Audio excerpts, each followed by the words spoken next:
Bonjour Chantal, merci beaucoup de m'avoir permis de passer cette matinée avec toi dans ton service de médecine intégrative à Lausanne.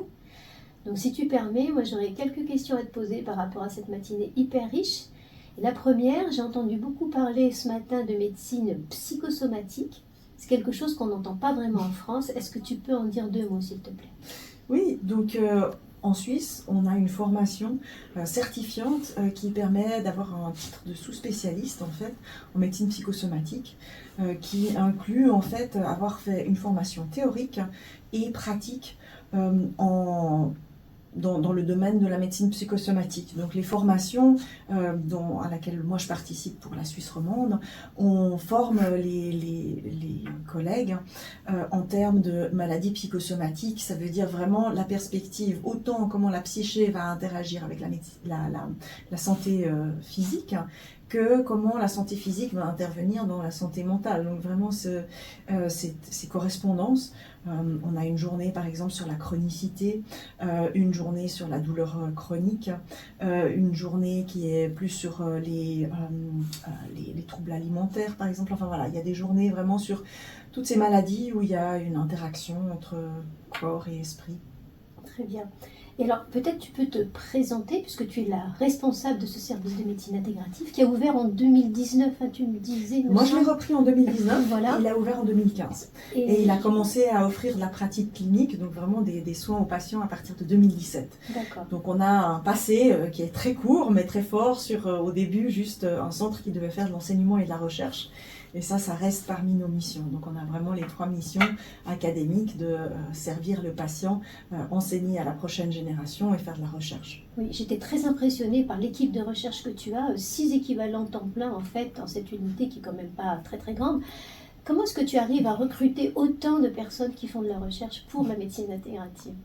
Alors, je pense que c'est une combinaison de plusieurs facteurs heureux. Il y a un côté où j'ai des très bons éléments qui attirent d'autres bons éléments.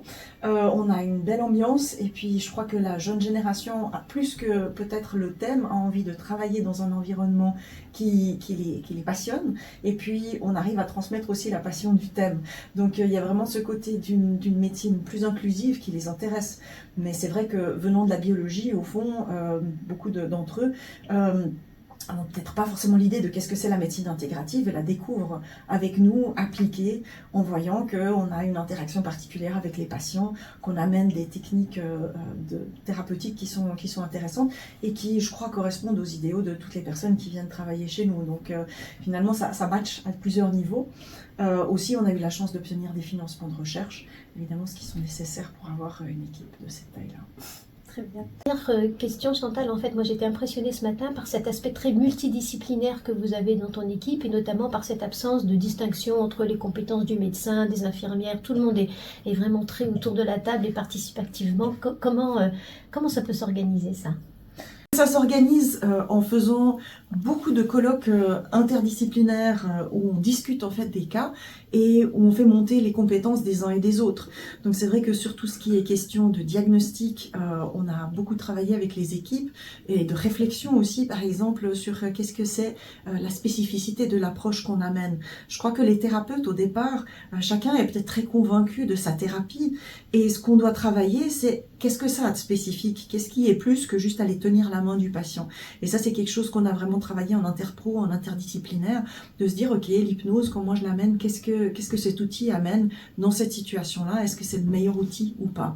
Et ça, je crois vraiment la vision intégrative nous aide à poser ces questions honnêtes par rapport à juste être praticien en hypnose, où je vais me dire, bah oui, j'ai cet outil, donc j'ai envie de l'utiliser. Si j'ai à la table avec moi des praticiennes avec d'autres techniques psychocorporelles, avec de l'acupuncture, avec de l'ostéopathie, avec du massage, avec de l'art-thérapie, je vais me dire « Ah mais est-ce que vraiment je suis la meilleure personne pour aller faire quelque chose ?» Donc ça incite à la modestie, à la réflexion, à l'échange et à trouver les meilleurs compléments possibles. Je fais par ce que je fais et puis je suis vraiment enthousiaste de mon équipe. Tu le vois, c'est des personnes qui aiment travailler ensemble, qui ont la fibre interdisciplinaire et puis je pense que c'est clé. Hein. Si on n'avait pas les bonnes personnes, on n'arriverait pas à faire ça. C'est vrai, ça se ressent en tout cas, cette envie de travailler ensemble.